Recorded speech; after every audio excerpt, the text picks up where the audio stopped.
হয়।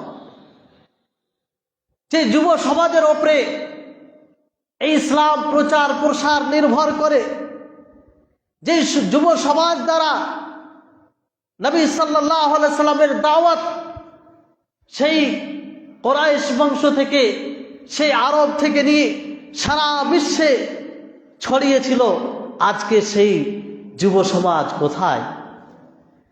সেই যুব সমাজ কোথায়? মসজিদ খালি। মসজিদে যদি ফজরের সময় মুসাল্লি দেখা দেয়, তো ওই কয়েকটি মুসাল্লি থাকে যাদের বয়স প্রায় শেষের দিকে পৌঁছে যায়। যুব সমাজ নেই। আজকে প্রায় যুব সমাজ মোবাইল, ইন্টারনেট, ফেসবুক, হোয়াটসঅ্যাপ এগুলোতে ব্যস্ত, ঘন্টার ঘন্টা অতিবাহিত করে দেয়, কোনো যায় আসে না তা। ফেসবুক দেখে, সেই নারীর দর্শন করা, দেখা, এগুলো তো স্বাভাবিক বিষয় হয়ে গেছে। অমুমে বালুয়া, যেটাকে গুনাহ মনে করে না মানুষ, পাপী মনে করে না, এমন ভাবে ছড়িয়েছে আমাদের মাঝে। অথচ আপনাকে বলি যে আপনি এই সব বিষয়কে এড়িয়ে সে আরশের ছায়া পাবেন। আল্লাহ তাআলা ছায়া দিবেন আপনাকে। ওই 7 শ্রেণীর মধ্যে আরেক শ্রেণীর মানুষ আছে। নবী করিম মুহাম্মদ সাল্লাল্লাহু আলাইহি ওয়াসাল্লাম তিনি বলেন, ওয়া রাজুলুন তাআতহু ইমরাআতু যাতিন মানসাবিন ওয়া জামালিন ফাকালা ইন্নী আখাফুল্লাহ। যে এমন এক ব্যক্তি, যে ব্যক্তিকে রূপসী মহিলা, সুন্দর নারী তাকে আহ্বান করে সেই অশ্লীল কাজের জন্য, সে সুন্দর, আর ওই সময় সে কি বলে? সেই যুবক বলে, সে বলে ইন্নী আখাফুল্লাহ, আমি আল্লাহ তাআলাকে ভয় করি। হয়তো নির্জনে তাকে ডাক দেই, কেউ থাকে না তার সাথে, কিন্তু ওই সময় সে আল্লাহকে স্মরণ করে। সে বলে, দুনিয়ার কোনো দৃষ্টি পড়ে না আমার ওপরে, আমাদের উপরে, কিন্তু সেই মহান আল্লাহ তাআলার দৃষ্টি থেকে তা থেকে তো আমি ছুপিয়ে যেতে পারি না। আজকে কোথায় সেই ভয় আছে? মোবাইল চালাতে গিয়ে সেটা স্মরণে পড়ে।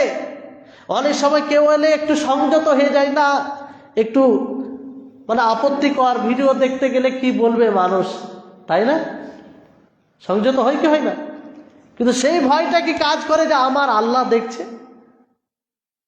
রাত্রে একাই হয়তো রুমে ঘুমান, সেই সময় মোবাইল ব্যবহার করেন, কি দেখছেন না কি ভালো জিনিস দেখছেন না মন্দ জিনিস দেখছেন, সেটা আল্লাহ তাবারক ওয়া তাআলা দেখছেন, সবই জানতে পারছেন। সম্মানিত উপস্থিতিগণ, দেখুন, কারণ এই সময়ে এগুলোর চাহিদা বেশি থাকে। আপনার বয়স বেশি হয়ে গেলে তখন তো আপনার অটোমেটিক সব চাহিদাই থাকে না, তখন তো আপনি সহজে ছেড়ে দিতে পারবেন। আসল হচ্ছে যে এই সময় আপনি এগুলোকে উপেক্ষা করতে পারছেন কি পারেন না। অনুরূপভাবে সেই হাদিসটি আপনারা শুনেছেন যে বানু ইসরায়েল 3 জন ব্যক্তি চলে যাচ্ছিলেন কোথাও, হঠাৎ করে এক দুর্যোগ বিপদ আসে, ঝড় বৃষ্টি কিংবা যাই হোক, তারা এক গর্তে আশ্রয় নেই, সেখানে একটি পাথর এসে চাপা দিয়ে দেয় তাদেরকে, সেই গর্তের মুখ বন্ধ হয়ে যায়। সেই 3 জন ব্যক্তি নিজের আমল আল্লাহ তাআলাকে বলল, আমলের ওসিলা নিয়ে আল্লাহর কাছে দোয়া করলো। তার মধ্যে একজন ব্যক্তি বলল, হে আল্লাহ, হে আমার প্রতিপালক, আমি একটি নেকির কাজ করেছি, আমি একটি সৎ কাজ করেছি, আর সেটা আমি আমার যৌবনকালে করেছি। আমার কাকাতো বোন ছিল, তাকে আমি অশ্লীল কাজের জন্য বলতাম, সে এটাকে উপেক্ষা করত।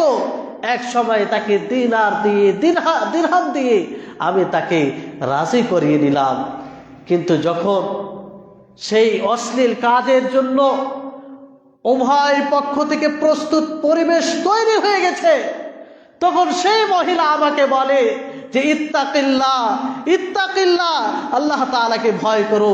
সেই দিন আমি তার কথা শুনে তোমার ভয়ে সেই কাজটি ছেড়ে দিয়েছিলাম। যুব সমাজ, হে যুবক, তোমাকে বলছি যে এটাকে আমরা স্মরণ করতে পারি। আজকে আমাদের হাতের নাগালে সব রকম ফিতনা, একটু আঙুলটা এদিক ওদিক করলেই সব পাওয়া যায়। সেই সময় যদি আমরা আল্লাহ তাআলাকে স্মরণ করে এগুলো থেকে বেঁচে থাকি, হয়তো এই যুবকদের অন্তর্ভুক্ত হব আমরা। যদি এইভাবে আমরা নিজেকে সংযত রাখি, তো আল্লাহ তাআলার কাছে এর ওসিলায় আমরা দোয়া করতে পারি। সম্মানিত উপস্থিতিগণ, এই জন্য বিশেষ করে আমরা যুব সমাজ, আমাদের জন্য যে গুনাহ বেশি হয় যুব সমাজের মাধ্যমে, এই জন্য সবচেয়ে বেশি স্মরণ করা উচিত ইউসুফ আলাইহিস সালামকে। ইউসুফ আলাইহিস সালাম তিনাকে কিভাবে সেই অশ্লীল কাজের জন্য আহ্বান করা হয়েছিল আপনারা সকলেই শুনেছেন।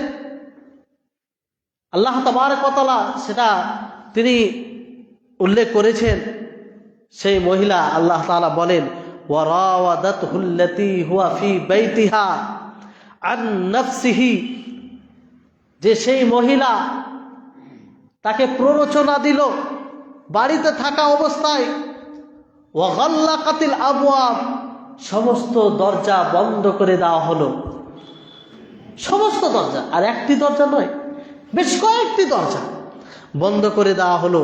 তারপর কি বলল? হাই তালাক, তুমি এসো, তুমি এসো। সেই অশ্লীল কাজের জন্য আহ্বান করলো। ইউসুফ আলাইহিস সালাম যুবক ছিলেন, যুবক ছিলেন, একদম তরুণ যুবক ছিলেন। ওই সময় আমার আপনার মতো হলে কি অবস্থা হতো? কিন্তু ইউসুফ আলাইহিস সালাম তিনি উত্তর কি দিয়েছিলেন? তিনি বলেছিলেন, মাআযাল্লাহ ইন্নাহু রাব্বি আহসানু মাসওয়ায়া, যে আল্লাহর আমি আশ্রয় চাইছি যে আমার মনিব আমার জন্য সুন্দর থাকার ব্যবস্থা করেছেন। আমি তার নাফরমানি করতে পারি না, তার সাথে খেয়ানত করতে পারি না। তিনি নিজের পক্ষ থেকে যা করার করেছিল। তিনি জানেন সামনে দরজা বন্ধ, তিনি জানেন যে আমার আশেপাশে কেউ নেই। যদি এই কাজটি করে নিই তাহলে পৃথিবীর কোনো মানুষ জানতে পারবে না। কিন্তু তিনার মধ্যে বিশ্বাস ছিল যে আমার আল্লাহ দেখছে। তিনি জানেন যে এখানে আমি যদি না করে দিই তাছাড়াও কোনো উপায় নাই। কিন্তু তিনি আল্লাহর উপরে দৃঢ় বিশ্বাস রেখেছিলেন যে আমি আমার পক্ষ থেকে যতটুকু সম্ভব আমি বাঁচার চেষ্টা করব, বাকি আল্লাহ আমার সহযোগিতা করবে। আল্লাহ তাআলা সহযোগিতা করেছিলেন সহযোগিতা। এই হচ্ছে আমাদের আইডিয়াল, তাকে আদর্শ হিসাবে গ্রহণ করতে হবে। যুব সমাজকে বিশেষভাবে সেই ইউসুফ আলাইহিস সালামকে স্মরণ করা দরকার। সম্মানিত উপস্থিতিগণ, এইভাবে অনেক উদাহরণ রয়েছে। আল্লাহ তাবারক ওয়া তাআলা দেখুন, আল্লাহ তাআলা যৌবনকালে ইবাদতকে কত পছন্দ করেন। সেই আসহাবুল কাহফ, যে গুটি কয়েক যুবক ছিল, তারা আল্লাহর একত্ববাদের উপরে অনড় ছিল, তারা আল্লাহর উপরে ঈমান এনেছিল। শেষ পর্যায়ে তাদেরকে সেই বড় মুসিবতে নিক্ষেপ করা হয়েছিল। আল্লাহ তাবারক ওয়া তাআলা তাদের কথা বলতে গিয়ে বলেন, নাহনু নাকুসসু আলাইকা নাবাআহুম বিল হক, আমি আপনাকে কিছু সত্য ঘটনা শোনাবো। সেটা কি? ইন্নাহুম ফিতয়াতুন আমানু বিরাব্বিহিম ওয়া জিদনাহুম হুদা, যে তারা যুবক, তারা তাদের রবের উপরে ঈমান এনেছিল, আমি তাদের হিদায়াতকে বৃদ্ধি করেছিলাম। কি এমন বিষয় ছিল? আবিদ তো অনেক অতিক্রম হয়েছে। আল্লাহ তাবারক ওয়া তাআলা যখন থেকে মানুষকে সৃষ্টি করেছেন, সেই আদম আলাইহিস সালাম থেকে নিয়ে আজ পর্যন্ত, তো সেই আসহাবুল কাহফ, তাদের মধ্যে এমন কি বৈশিষ্ট্য ছিল যে আল্লাহ তাবারক ওয়া তাআলা কোরআনে সেটা উল্লেখ করেন? কারণ তারা সকলেই যুবক ছিল, আর তারা অনড় ছিলেন।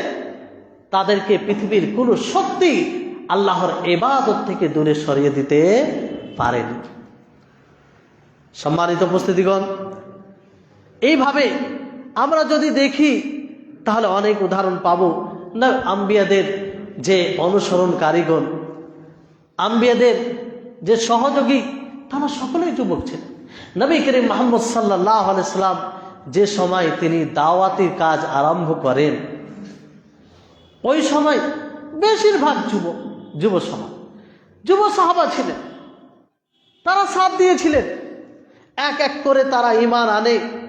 আস্তে আস্তে তাদের একটি জামাত তৈরি হয়। আরকাম বিন আরকাম নাম শুনেছেন। প্রথম সময়ে আল্লাহ নবী যখন দাওয়াতের কাজ করেন, গুপ্তভাবে দাওয়াতি কাজ করতেন।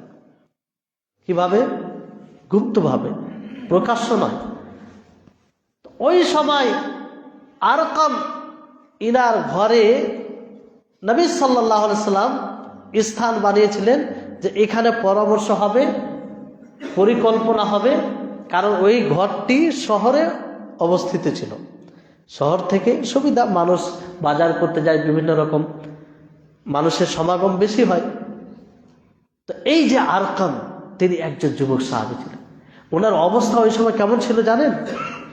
এক তো তিনি এমন কাবিলার সাথে, এমন বংশের সাথে ওনার সম্পর্ক ছিল যে বংশের পুরানা দুশ্মনী ছিল নবী সাল্লাল্লাহু আলাইহি সাল্লামের বংশের সাথে। যদি তারা জানতে পারত যে এই আরকাম নবীকে আশ্রয় দেয়, নবীর সাথীগণকে আশ্রয় দেয়, তাহলে তাকে তারা হয়তো মেরে ফেলত। তা সত্ত্বেও তিনি নবী সাল্লাল্লাহু আলাইহি সাল্লামকে এইভাবে জায়গা দিয়েছিলেন। সে যুবক সাহাবী ছিলেন। কয়েকজন বাদ দিয়ে বেশিরভাগ যুবক সাহাবী ছিলেন। তাদের দ্বারাতে দেখুন কিভাবে এই ইসলামের দাওয়াত, ইসলামের তাবলীগ হয়। বদর যুদ্ধে দেখুন বেশিরভাগ যুব সাহাবা ছিলেন। তাদের আত্মীয় স্বজন, তাদের রক্তের সম্পর্কের লোক সামনে ছিল, কিন্তু নবী করিম মুহাম্মদ সাল্লাল্লাহু আলাইহি সাল্লামের ডাকে, আল্লাহ তাবারক ওয়া তাআলার ভালোবাসায় এগুলোকে তারা কিছুই মনে করেনি। বেশিরভাগ যুব সাহাবা, আসহাবে সুফফা, যারা নবী সাল্লাল্লাহু আলাইহি সাল্লামের কাছ থেকে সরাসরি জ্ঞান নিয়েছেন, জ্ঞান অর্জন করেছিলেন, তাদেরকে আসহাবে সুফফা বলে জানা যায়। তারা বেশিরভাগ যুবক ছিলেন। আবু হুরায়রা রাদিয়াল্লাহু তাআলা আনহুকে দেখুন যে তিনি মাত্র 3টি বছর, কটি বছর? 3টি বছর নবী সাল্লাল্লাহু আলাইহি সাল্লামের সাথে থাকার কারণে এতটা হাদিস মুখস্থ করেছিলেন যে ওনার মতো অন্য কোনো সাহাবী মুখস্থ করতে পারেন না সেই যুব সময়। তো এইভাবে অনেক উদাহরণ রয়েছে। সম্মানিত উপস্থিতিগণ, অনুরূপভাবে এই উম্মতের যে ফেরাউন আবু জাহাল, তাকে কে হত্যা করেছিল বলেন তো? সেই কেবল তরুণ বয়সে পৌঁছেছিল, বাল্যকাল থেকে যুব অবস্থায় পদার্পণ করেছিল। সেই তাদের নাম হচ্ছে মুআদ বিন আমর বিন জুমুহ ও মুআদ বিন আফরা। মুআদ বিন আমর বিন জুমুহ ও মুআদ বিন আফরা, তারা সেই এই উম্মতে মুহাম্মাদিয়ার ফিরআউন, জালিম, দুশমন, শত্রু, তাকে হত্যা করেছিল। তারা যুবক ছিল। যখন সেই যুদ্ধের ময়দানে আব্দুর রহমান বিন আওফ, এই দুজন ব্যক্তি জিজ্ঞাসা করে যে আবু জাহেল কোনটা, একটু দেখিয়ে দিন তো। তিনি অবাক হলেন যে আবু জাহেলকে জেনে তারা কি করবে। তিনি দেখিয়ে দিলেন। দেখিয়ে দেওয়ার পরে তারা কৌশলগতভাবে তার উপরে এমনভাবে আক্রমণ করে যে সেই আবু জাহেল সেখানেই মারা যায়। চিন্তা করুন, একজন যুবক ইচ্ছা করলে সবই করতে পারবে। একজন যুবক ইচ্ছা করলে সবই করতে পারবে। একজন যুবক ইচ্ছা করলে সারা রাত ইবাদত করতে পারবে। একজন যুবক ইচ্ছা করলে সারা রাত ঘুমাতে পারবে। একজন যুবক ইচ্ছা করলে সারা রাত অশ্লীলতায় ডুবে থাকতে পারে। এটা যুবকের পাওয়ার, যুবকের এটা শক্তি, যুবককে আল্লাহ তাআলা ওই পাওয়ার দিয়েছে। ফলে দেখবেন যে এমনও আমাদের সালাফে সালেহিনদের মধ্যে এমনও মানুষ গত হয়েছে যারা পুরো রাত ইবাদতে কাটিয়ে দিয়েছে, পুরো রাত ইবাদতে কাটিয়ে দিয়েছে। যুবকদের ইচ্ছা শক্তি বেশি থাকে, এই জন্য এই সময়টাকে কাজে লাগান। অনুরূপভাবে দেখুন হানজালা, ওনার ঘটনা তো শুনেছেন। তিনি কেবল বিবাহ করেছিলেন, বিবাহ করে প্রথম রাত, সেই রাত্রে স্ত্রীর সাথে প্রথম রাত। মানুষের একটা সেই সময় কি চাহিদা, কি অনুভূতি থাকে, এমনকি স্বামী স্ত্রী যে সম্পর্ক হয় সেটাও হয়ে যায়। ওই সময় নবীর ডাক পড়ে যে তোমরা ছুটে এসো, আল্লাহর কালেমাকে সুউচ্চ করার জন্য সময় হয়ে গেছে। এই সময়ে তোমরা বাড়িতে অবস্থান করতে পারো না। সেই হানজালা সেই প্রথম রাত্রে নব স্ত্রীকে ছেড়ে তিনি বের হয়ে যাচ্ছেন। তার স্ত্রী কি বললেন? হে আমার প্রিয় স্বামী, আমি আপনাকে বাধা দিচ্ছি না, যেহেতু নবীর ডাক, যেহেতু আমার নবী সকলের প্রাণ প্রিয় নবী, তার ডাক, সেই জন্য আমি বাধা দিচ্ছি না। কিন্তু আপনি গোসলটা তো করে নিন, গোসল তো আপনার উপরে ফরজ হয়ে গেছে। সেই হানজালা তিনি বলেন যে হে আমার স্ত্রী, তুমি কি জানো না কার ডাক আমার কানে এসেছে, কার আওয়াজ আমার কর্ণে এসেছে? এখন তো আমার বাড়িতে থাকাই যাবে না। সেই নব স্ত্রীকে প্রথম রাত্রে এইভাবে ছেড়ে যাওয়া, এটা কখন হতে পারে বলুন? যখন আমার আপনার ঈমান ওই রকম মজবুত হবে, আমি আপনি যখন বুঝতে পারবো আমার যৌবন কালটা কি, আমি আপনি যখন বুঝতে পারবো এই যৌবন কাল আল্লাহ তাবারক ওয়া তাআলার প্রদত্ত এক বড় নেয়ামত। এই যৌবন কালই হচ্ছে আখিরাতকে তৈরি করার একটা সুবর্ণ সুযোগ, নিজেকে জান্নাতের উপযুক্ত করার একটি সুবর্ণ সুযোগ। হানজালা তিনি বের হয়ে গেলেন, গিয়ে তিনি শহীদ হলেন। অনেক কাফেরকে তিনি মারলেন। শহীদ হয়ে যাওয়ার পরে, যেহেতু যারা যুদ্ধের ময়দানে শহীদ হয়ে যায় তাদেরকে গোসল দেওয়া হয় না, তাদের জানাজাও পড়া হয় না, তাদেরকে সেই অবস্থায় দাফন করা হয়।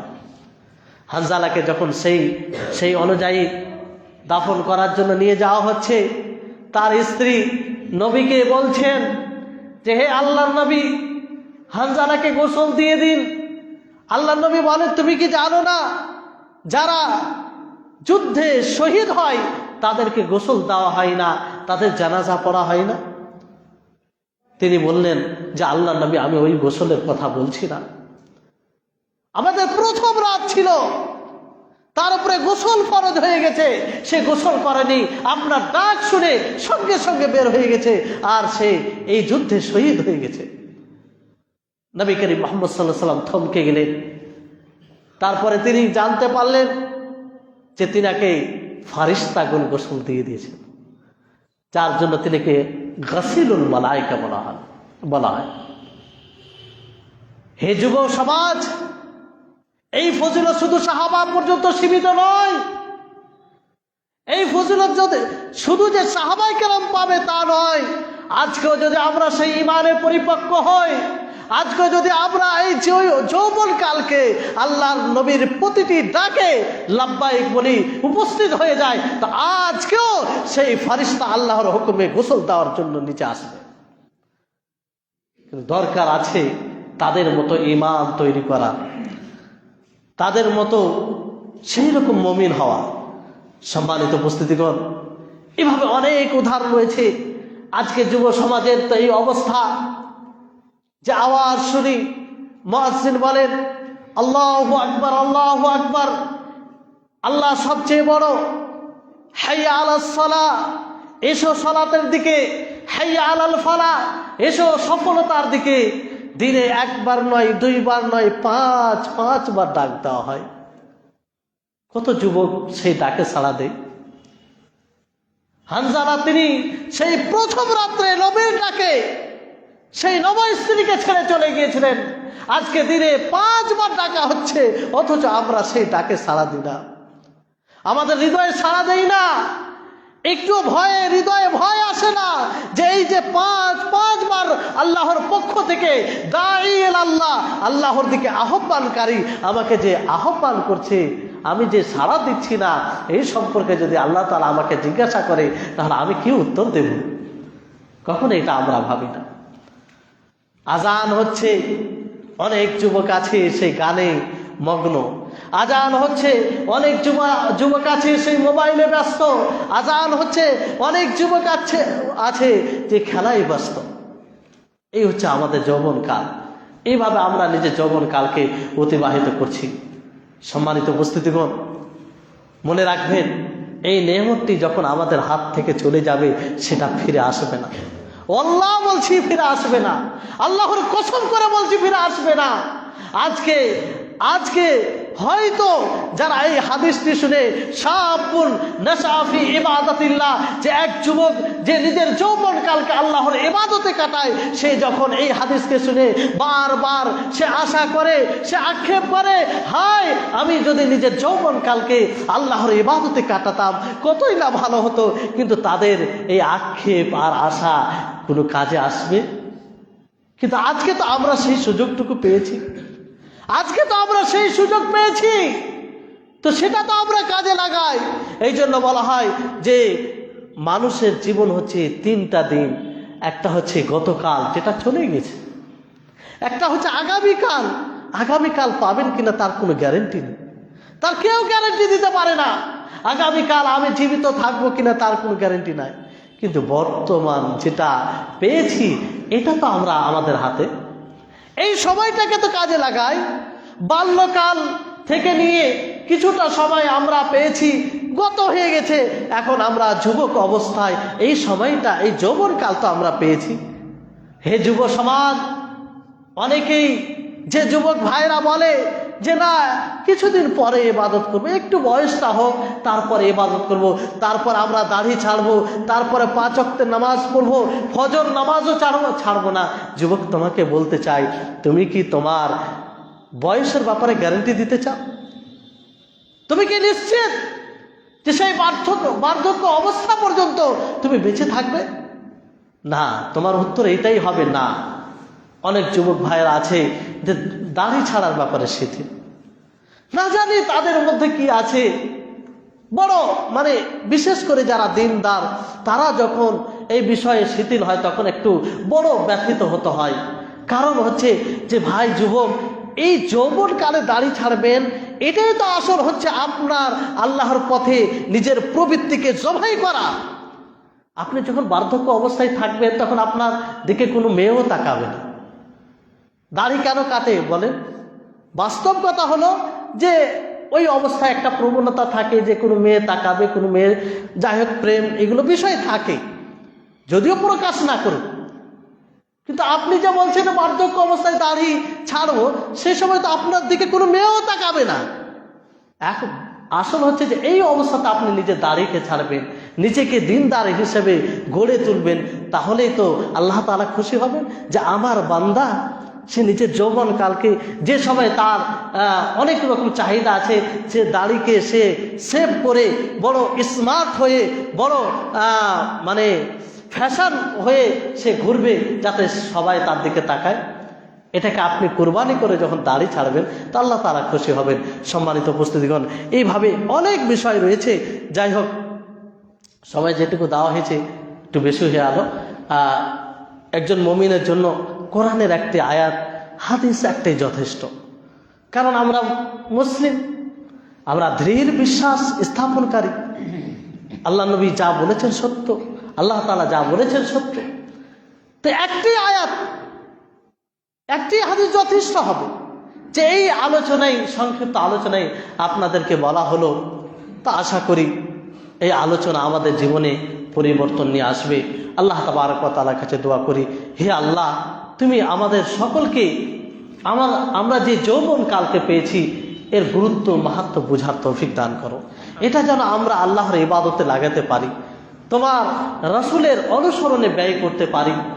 এই যৌবন কালকে ভালো কাজে অতিবাহিত করে তুমি যে বড় পুরস্কার তৈরি করে রেখেছো, যে আল্লাহ যে তুমি আর মানে কিয়ামত দিবসে যেদিন মানুষ ঘামে হাবুডুবু খাবে সেই দিন তুমি ছায়া দান করবে, সেই মতো যেন হতে পারি।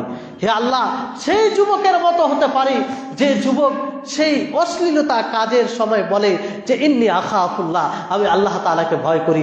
সেই অনুভূতি, সেই রকম ভয় যেন আমাদের হৃদয়ে আসে, আর সব রকম অশ্লীলতা থেকে আমরা দূরে থাকতে পারি। আল্লাহ তাআলা আমাদের সকলকে সার্বিকভাবে তৌফিক দান করুন। ওয়া আখির দাওয়ানা আনিল হামদুলিল্লাহি রাব্বিল আলামিন।